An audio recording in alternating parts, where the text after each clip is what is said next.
ค่อยเอางบมา557เหรียญนี้เนาะตั้งเป้าหมายชัดเจนแล้วเนาะถ้าว่าได้กำไรฮอด50ประมาณ57เหรียญขึ้นไปเนาะหรือว่า10 50%เนาะจะได้ตามเป้าในรอบนี้ที่เราได้วางแผนเนาะถ้าว่าลบไปประมาณจัก500ซะเนาะจงไว้จัง57เหรียญพอเนาะลบไป500ก็พักทุกคนเนาะพลาดไป5ไม้6ไม้เฮาก็จำเป็นต้องได้พักทุกคนเนาะโอเคมาออร์เดอร์ต่อไปนี้จะเป็นออร์เดอร์แรกเลยสำหรับทีมงานของเฮาเนาะไผที่ว่ามีงบอยากที่ว่าเทศตามทุกคนเนาะตามได้ส่วนได้เด้อวิเคราะห์ไปนำกันเนาะมั่นใจในตนเองเป็นสิ่งสำคัญเนาะ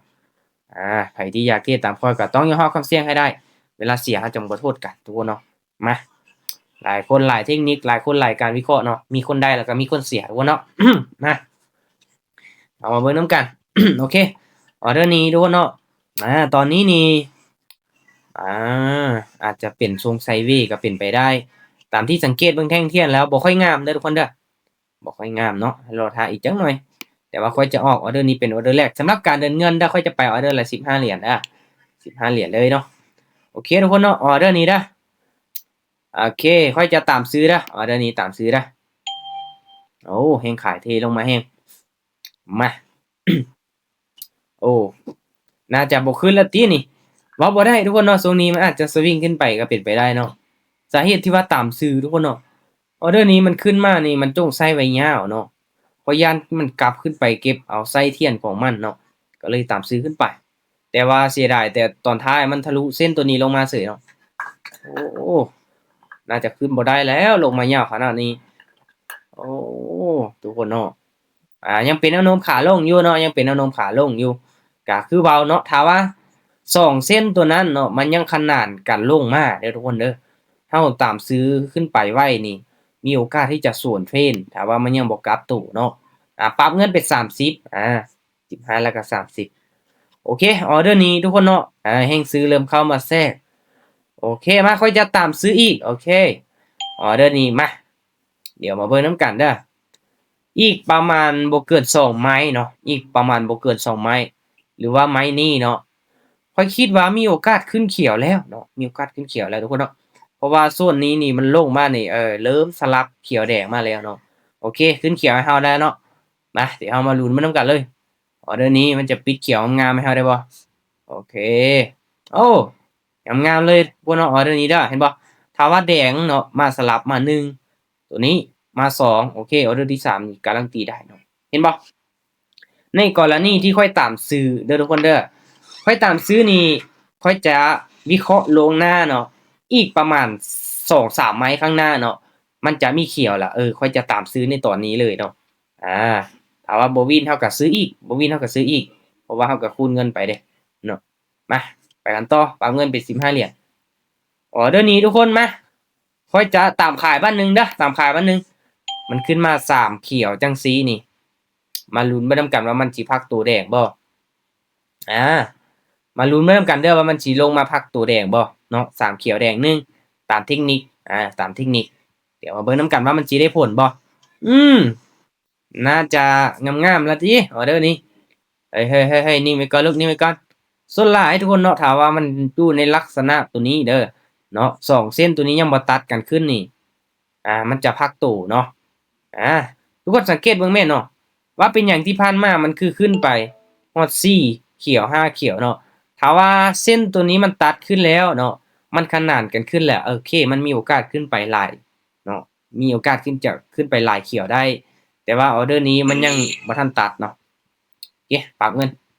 ออร์เดอร์นี้ โอ้ก้ำกึ่งเนาะออร์เดอร์นี้โอเคออร์เดอร์นี้ทุกคนขายอีกบ้านหนึ่งขายอีกเพราะย่ามันเป็นแท่งเทียนสลับเนาะถ้าว่ามันขึ้นมาสูงจังซี่เด้อเนาะแดงแล้วก็เขียวเนาะออร์เดอร์นี้มาเบิ่งว่ามันสิสลับบ่ถ้าว่าแฮ่งซื้อบ่มาหลายนี่มันจะขึ้นไป2เขียวยากเนาะมันจะขึ้นไป2เขียวยากถ้าว่าแฮ่งขายยังมีอยู่เนาะมันต้องสลับลงมาได้เนาะเพราะว่าตัวนี้มันห่างออกจากเห็นบ่ทุกคนแท่งเทียนนี่มันห่างออกจากเส้นตัวนี้เนาะมาลุ้นไปนำกันว่ามันจะเป็นไปตามที่เฮาวิเคราะห์ไว้บ่เนาะนิ่งไว้ก่อนลูกนิ่งไว้ก่อนอึบมันน่ะวู้เสียดายเว้ยขึ้นเฉย ขึ้นเฉยทุกคนเนาะเถอะเห็นปะอีกน้อยเดียวอีกน้อยเดียวเนาะเวลาก็นานเบิดเนาะขึ้นไปเฉยวิสุดท้าย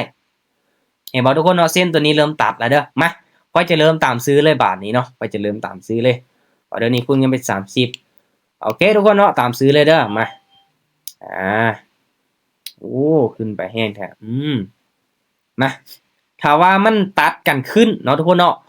มันเป็นเทรนขาขึ้นนี่โอ้จังไหนมันก็ต้องมีเขียวโอเคโอเคทุกคนเนาะมาออเดอร์นี้เดี๋ยวเฮามาเบิ่งน้ำกันเนาะเดี๋ยวเฮามาเบิ่งน้ำกันถ้าว่ามันพักโตแดงนึงเนาะจุดที่เส้นมันตัดขึ้นนี่เนาะจังไหนมันก็ต้องปิดเขียวเฮาได้ออเดอร์นี้งามๆลูกงามๆโอเคสวยเห็นบ่ทุกคนมันจะเป็นลักษณะแบบนั้นเนาะจะเป็นลักษณะแบบนั้นโอเคมั้ย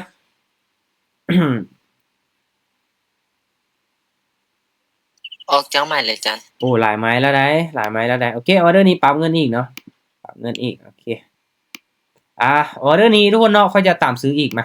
ตามซื้ออีกก่อนเด้อเส้นตัวนี้มันหากระตัดขึ้นเนาะเศษที่แต่ออเดอร์นี้ขึ้นสูงโพดเนาะขึ้นสูงโพดแบบนี้อันตรายเนาะอันตรายที่จะพักตัวมันไกลละแต่ว่าค่อยจะตามซื้อไปก่อนออเดอร์มาถามว่าออกจังไม้แล้วออกไปหลายไม้แล้วเนาะ1 2 3 4 5ไม้ไม้ที่6ไม้นี้เนาะโอ้ยขึ้นไปได้บ่ออเดอร์นี้ได้บ่แฮ่งซื้อได้บ่เศษที่เดี๋ยวมันขึ้นมาสูงเนาะอึบโอ้น่าจะยากอึบโอ้ยบัดตัวนี้บัดบ่ขึ้นทุกคนเนาะเห็นบ่บัดออเดอร์นี้บัดขึ้นโอ้บ่ได้น้อยเดียวเว้ยเสียดายสลับอีกเนาะเปลี่ยนได้สลับไปเนาะโอเคมาออเดอร์นี้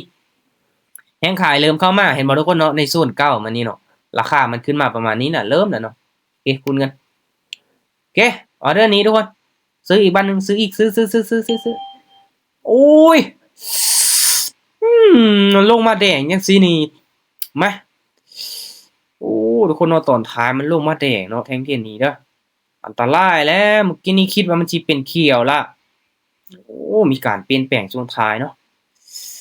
ขึ้นไปที่ผ่านมานี่2แดงพักตัวเขียวโอ้โหเสียดายทุกคนเนาะเอ้ามาลุ้นมานํกันว่ามันจะปิดเขียวได้บ่ตอนนี้นี่ก็ขี้ร้ายแฮงเนาะโอ้น่าจะยากแล้วโอ้ทุกคนเนาะได้ซื้อ1วิสุดท้ายเถอะคิดว่าสิบ่ได้ทุกคนเนาะเถอะเห็นบ่ทุกคนเนาะจุดนี้นี่เริ่มแล้วเนาะเริ่มเป็นแท่งเทียนที่น้อยแล้วเนาะเริ่มเป็นแท่งเทียนน้อยแล้วเด้อโอเคไปกันต่ออีก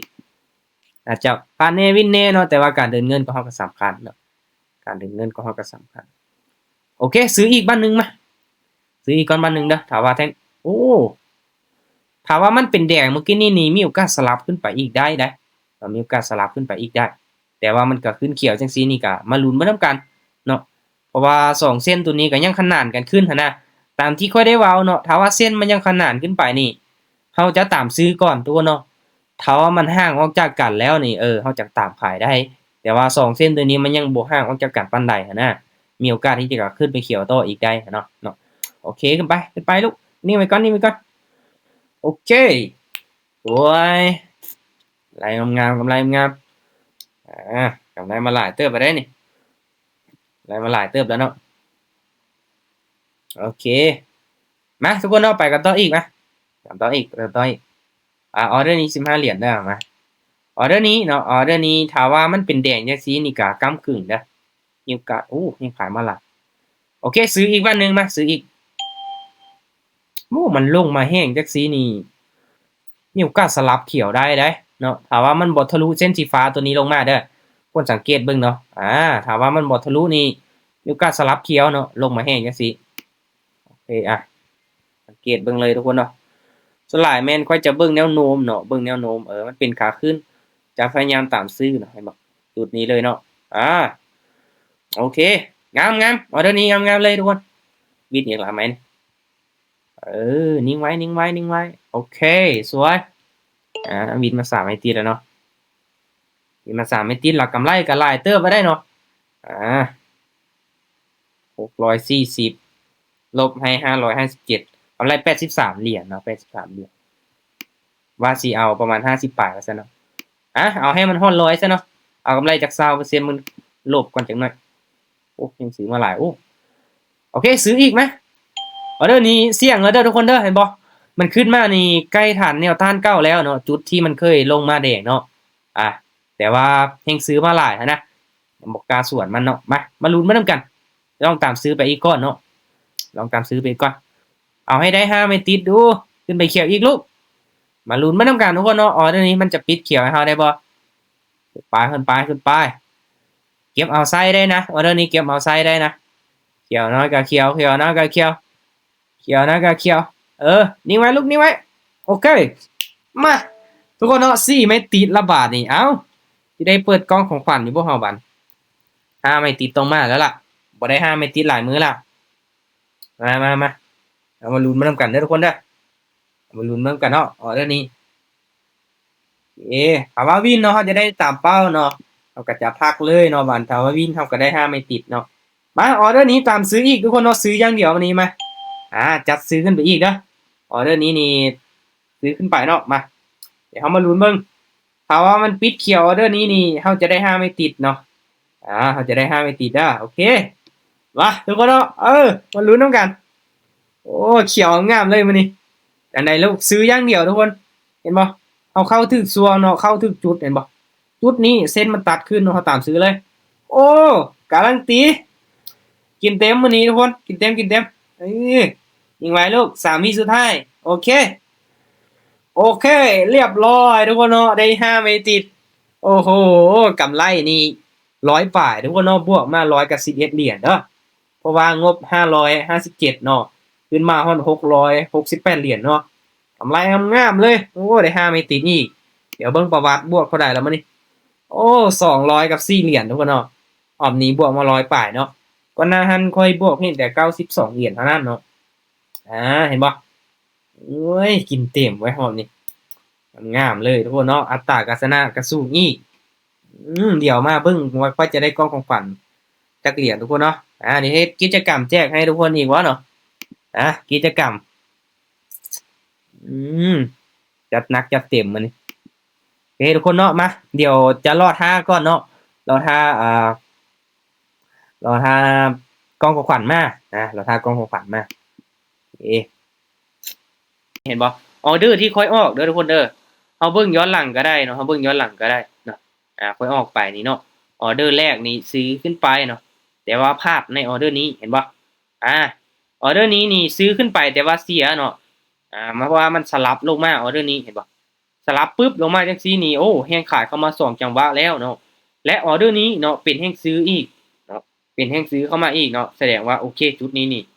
ค่อยคิดว่าเนาะมันลงมาละมีโอกาสเนาะที่กลับโตเนาะเพราะว่าแท่งเทียมมันเป็นลักษณะแบบนี้ตามซื้อขึ้นไปวินเนาะ30เหรียญบ่แล้วก็ซื้ออีกออเดอร์นี้ขึ้นมา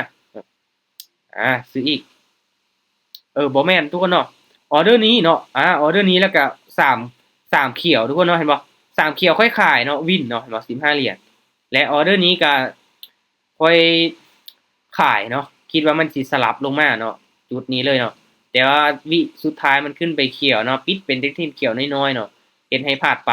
แล้วก็ตามซื้ออีกเนาะออเดอร์นี้ก็วินเนาะแล้วก็ตามซื้อออเดอร์นี้มันลงมาเห็นบ่มันลงมาแดงน้อยเดียวเนาะพลาดไปแล้วก็ซื้ออีกเนาะออเดอร์นี้ก็เขียวออเดอร์นี้ก็เขียวออเดอร์นี้ก็เขียว5ไม่ติดเห็นบ่มันก็เริ่มแดงแล้วบาดนะเห็นบ่ทุกคนเนาะเขียว5ไม่ติดเลยเนาะจุดนี้เลยเนาะตามซื้อทุกคนเนาะโอเคมาเดี๋ยวรีเฟรชอีกบัดนึงต้องมาแล้วล่ะบัดถ้าว่าบ่มานี่บ่ได้นะโอเคสวยกองของขวัญมาแล้วทุกคนมาถือว่าเป็นกิจกรรมเลยเนาะก็มีทีมงานที่ว่าอยากให้ค่อยแจกอยู่จานแจกเหรียญให้แน่เนาะแจกเหรียญให้แน่เขาก็บอกไปว่ากำลังคิดกิจกรรมแจกให้อยู่เนาะ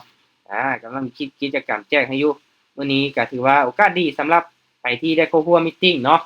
ให้ทุกคนพิมพ์คำตอบมาเนาะว่าค่อยเปิดกล้องของขวัญขึ้นมานี้จะได้จักเหรียญเนาะคนหนึ่งคำตอบเด้อทุกคนเด้อตอบถูกเป๊ะๆเด้อเนาะใครที่ตอบถูกค่อยจะแจกให้เลยเนาะเปิดขึ้นมาได้20เหรียญแจกให้20เหรียญ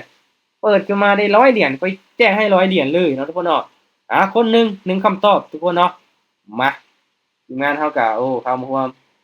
13เนาะก็13ทั้งค่อยเนาะโอ้500ก็มีเนาะพิมพ์มา500ก็มีเนาะมามีคนตอบถูกบ่เว้าบ่ได้เด้ทุกคนเนาะบางทีมันออกมา500เหรียญอีหลีก็โอ้ทุกคนก็ได้แล้วแหละเนาะโอเค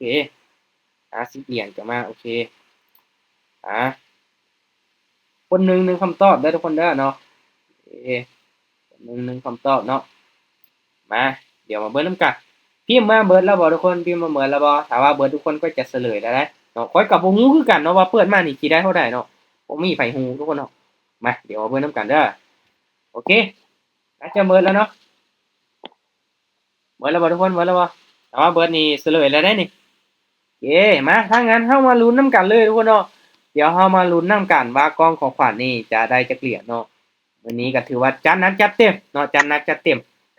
เอาได้5ไม่ติดเนาะเอาได้เปิดกล่องของขวัญเนาะไม่ติดกลับไปออเดอร์ละ10เหรียญขึ้นไปเนาะเขาจะได้ทุกคนเนาะโอเคมานับถอยหลังเลยทุกคนโอเค3 2 1 8.48ทุกคนเนาะ8.48 USDT มาไปเบิ่งคำตอบก่อนบาทนี้ทุกคนตอบถูกบ่ปึ๊บโอ้บ่มีซ้ำทุกคนเนาะโอ้บ่มาแล้วซื้อเลขก็บ่ถูกแล้วกันปานนั้นเดายังบ่ถูกเลยไปให้ซื้อเลขถูกนี่ยุ่งอีกแล้วทุกคนเนาะบ่มีไผถูกเลยเนาะโอ้ยค่อยเอาคนเดียวอีกบาทนี่โอ้ทุกคนเนาะถือว่าประมาณนี้ได้ทั้งกล้องของขวัญกับบวกมาตื้มเนาะ 8เหรียญนี่ก็เกือบ200,000แล้วเด้เนาะเกือบ200,000แล้วเด้ได้ทั้งกำไรเนาะได้ทั้งกล้องของขวัญอีกเนาะโอเคทุกคนเนาะก็ถือว่าประมาณนี้เนาะสำหรับรอบนี้ก็ถือว่างามๆเลยเนาะงามๆเลยก็ได้กล้องของขวัญไปเนาะเฮ็ดก็ได้กำไรอีกเนาะกำไรบวกมารวมกัน100ปลายทุกคนเนาะก็ต้นทุนเนาะเอาตามต้นทุนของเฮา10-20%เท่านั้นทุกคนเนาะบ่ได้เอาแบบโอเวอร์หลายเนาะหมายความว่าค่อยมีงบ500แล้วค่อยสิเอาแบบ600 700 800เลยบ่เนาะเอาก็เอาน้อยๆเอาเพื่อเป็นการลดความเสี่ยงทุกคนเนาะเฮ็ดแบบนี้ได้จังได้แบบเรื่อยๆถ้าว่าเราอยากได้หลายทุกมื้อเนาะกำไรแบบ200-300%ของต้นทุนนี่มันเป็นไปบ่ได้ทุกคนเนาะเป็นไปได้ยากหลายเนาะโอเคถือว่าขอบใจทุกคนที่เข้าร่วมเนาะมื้อนี้บ๊ายบายเด้อทุกคนเด้อเอาไว้เพียงเท่านี้เนาะได้กำไรแล้วก็ไปถอนเนาะไปตามเป้าแล้วก็พักเนาะบ่โลภหลายในแต่ละมื้อเนาะโลภหลายนี่โอ้ยลาบหายเด้อทุกคนเนาะโอเคเอาไว้เป็นมื้ออื่นทุกคนเนาะเข้ามาร่วมศึกษาบ่มีข้อกลับม่วนๆนำกันใหม่สำหรับมื้อนี้ก็บ๊ายบายทุกคนบ๊ายบายเด้อ